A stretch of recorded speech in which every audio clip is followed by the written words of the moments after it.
Jangan hanya cari mujizat, tapi carilah pribadi Allah. Dalam kehidupan kekristenan hari-hari ini, tidak sedikit orang yang mendekat kepada Tuhan hanya karena ingin melihat mujizat, ingin diberkati, ingin masalahnya selesai. Tapi mari kita berhenti sejenak dan bertanya, apakah kita mencintai Allah karena siapa Dia, atau hanya karena apa yang bisa Dia berikan?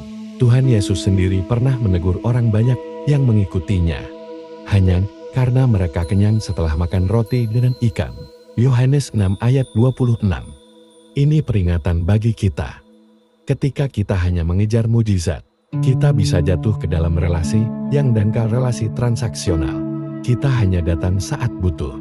Kita taat kalau ada berkat. Kita percaya selama Tuhan bekerja sesuai keinginan kita. Padahal, iman sejati tidak dibangun dari mujizat, tapi dari pengenalan akan pribadi Allah melalui ketaatan, keintiman, dan pengorbanan.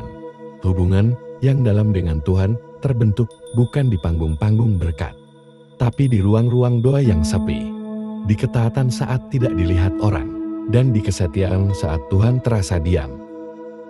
Beberapa bahaya kalau kita hanya mengejar mujizat. 1. Iman jadi rapuh, mudah goyah saat doa belum dijawab. 2. Motivasi jadi salah, Tuhan dijadikan alat, bukan tujuan. 3. Tidak bertumbuh secara rohani, karena hanya mengejar sensasi, bukan transformasi.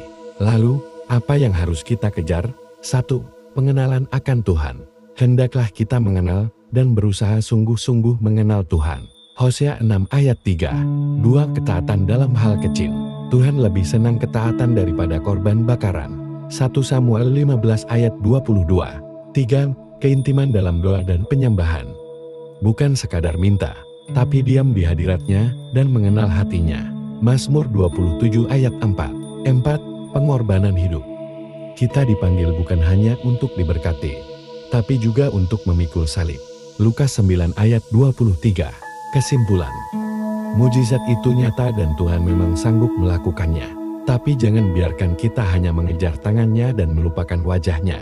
Carilah Tuhan, bukan hanya karena apa yang bisa Dia lakukan, tapi karena siapa Dia, sebenarnya Allah yang kudus, yang layak dikasihi dan disembah, terlepas dari apapun yang kita terima darinya.